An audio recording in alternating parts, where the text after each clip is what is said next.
you been there before? You show up, they call you, a car has accident, your son has high fever, and as you are trying to find out what's happening, there's quarrel, your wife or your uncle, everything is just scattered. And your head is, you are like, what is going on here? Have you been there before? It's a way Satan fights us. It's called chaos. He uses it to throw us off balance so that he can now come in and establish his government. But there is a way to turn chaotic situations around. Genesis 1, verse 1 to 3. I'll try to be very brief, but show you these principles. The Bible said in the beginning, God created the heavens and the earth. The heaven and the earth. And he said, and the earth was without form and void, and darkness was upon the face of the deep. Are you seeing that situation? Do we have Message version or New Living Translation to give you an idea of how chaotic? Go to verse 2. I'm trying to help you see the level of chaos. Earth was a soup of nothingness, a bottomless emptiness, an inky blackness. Your child has high fever, your wife is quarreling, your mother-in-law is raking. That's not chaos, sir. This is chaos. But as bad as the case is, there's a principle here that the Bible revealed to us. Verse 3, it said the Spirit of God brooded upon the face of the waters, and God spoke. The two potent principles of turning chaotic situation around is the principle of brooding and the principle of prophetic utterance. This is why you have to be careful. Some of us have created turbulence in our ecosystem through our words. But those who are wise, they establish order. They bring nothingness to something. They bring chaos to order by these two principles. No matter how disastrous, chaotic a situation is, don't respond with your emotions. Your emotions will add disaster. When you find chaos at work, step aside first and allow your spirit to brood. This is why a believer must master the art of stirring. If you don't know how to stir yourself, in the day of trouble, you'll be stranded. The reason we come to church, we stretch in worship, we stretch in prayer, we stretch in the word, and sometimes we stretch in fasting, is because we are trying to give you a buffet of systems that can stir you up. Your duty as a spiritual man is now to discover which one stirs you up. When you master it, let it become a weapon in your quiver. In the day of chaos, go and remove that weapon. Because the first answer to chaos is not emotional response. The first answer to chaos is a brooded spirit. If your spirit cannot accommodate it, you can't produce the answer you are looking for. The Bible said chaos was upon the earth. It said the Spirit of God hovered upon the deep. Go and stir yourself until your spirit is able to incubate on the matter. When your spirit incubates on the matter, naturally prophetic words will come. When you speak those words, you will change the situation. I know you came to your business, manager has run away with money. The project you are doing currently is shaking. Government is coming to threaten you. They want to probe you. They want to arrest you. Be still and see the salvation of God. Many Christians don't know these principles. So when chaos begins, they start running helter-skelter. That's not the prescribed pattern of scripture. Every time there is chaos, and trust me, you will meet some. Every time there is chaos, go back to your spirit and brood. When your spirit broods, whatever comes out of your mouth is your answer. This is the principle God showed us. And you can establish order any day, anytime. You think this ministry we are running here by the Spirit, we don't run into chaos? There are times when they bring a plethora of bills. You are looking at those in the mission field, they are crying back, SOS, SOS. If you don't respond, we are finished. One is shouting from Cameroon, another one is shouting from Calabar, another one is shouting from the UK. And you sit down, you check the account. The whole money is not even enough to answer the cry of one. It looks chaotic, but what you do is separate yourself. When you have brooded, you will be shocked what your mouth will say. And the moment your mouth says it, the answer appears from nowhere. This is how we establish order. And anybody who will make a global mark must become a master of establishing order. Because every system once in a while hits turbulence.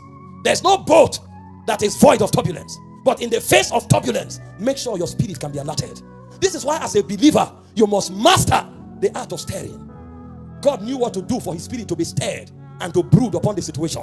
What do you do for your own spirit to be stirred? If it is worship, master it up. If it is prayer, master it.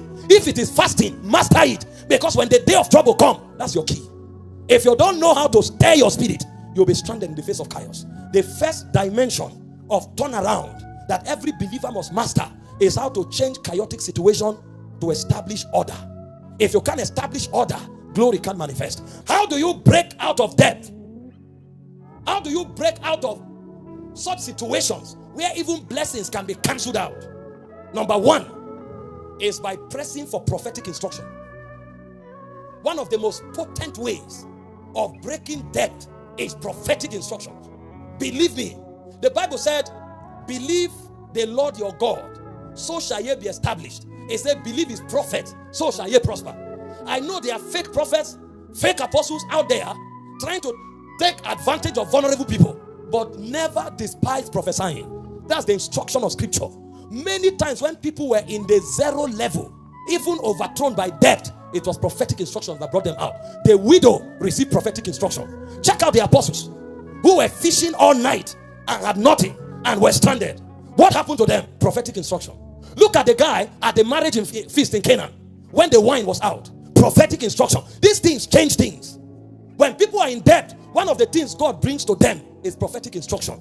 Either when you go to pray or when you are sensitive, God sends a man to bring a word to you. If you can catch a prophetic instruction, debt can be broken. Number two, you must have something. No matter how indebted you are, make sure you have something. Don't trade everything you have to meet your debt. Make sure everybody that God brought out of debt, they had something. The woman had a cruse of oil. If you don't have anything, God can't do anything. It's either you have a skill, or you have a relationship, or you have a character or a value system. But God will need something for that prophetic instruction to work with. You know what he told the disciples? He said, launch into the deep, cast your net. Imagine if they sold their boat. Some people, the moment they are indebted, they rid themselves of everything. They literally go naked. That's why it becomes difficult to restore them from debt. And when you ask them, what do you have? They say, I have nothing. The day you say you have nothing, your answers are held in heaven. You must have something. There's nobody that does not have something. So no matter how bad debt is, have something. God will need that little something to trigger multiplication. It could be one relationship 10 years ago. It could be a simple talent that you have even forgotten. The prophetic word can get you back to it, polish it and change your story. It could be a character. Maybe you are just humble. That humility, God can give a prophetic word. Go to the junction at area 1. That's all. Nothing else. But you go there. And as you are standing there, your compassion becomes the trigger. You see somebody who is helpless, you help him. Somebody notices you and brings you out of that crisis. If you don't have character, have a relationship. If you don't have a relationship, have a talent. If you have nothing, you will die in debt. The woman had a cruise. The apostles had boat and net. Even at the wedding feast in Cana, there were jars there. God must need something to bring you out of debt. The problem with us is that when we become indebted, we throw off everything that we have. That's why we never see turn around. And some of us, even the one we have, when they ask us, what do you have? In order to gain more out of our greed, we say we have nothing. When you give that wrong answer, you will have wrong results. Number one, prophetic instructions. Number two, use what you have. And number three, never give up on divine provisions. No matter how bad it is, don't let anything kill your faith. Still believe that God can lift you. Because that your faith may be your last lifeline. The weight of debt. The weight of debt. Allow God to lead you. Allow God to give you a word. Then God will use what you have. And your faith in his provision will bring you out. Those days when I was teaching in a school, when WAEC draws close, suddenly headmistress, who used to frown like the sun, she will now start smiling with everybody. Why? 1 month to WAEC, you now start seeing strange students. Because there are places that they call miracle centers. Strange students. Some of them are older than your father. They show up in strange uniforms. And what is the deal? They know they can never know the mathematics. They can never know the chemistry. They can never know the physics. So what do? When the exam comes, answer, give them to copy. And then proprietors will now call us and say, thank you for all the sacrifices that you have been rendering in this school. Now the time has come. Let's help these students. Madam, we have been helping them for 3 terms. When we teach, that's when we help them. When the exam showed up, they will now call us, see the question paper. And so what? The question paper is not meant for me. It's meant for the students. I looked her in the face and said, good. I have students. Now imagine, some of those students follow me today. Imagine if I copied those answers for them.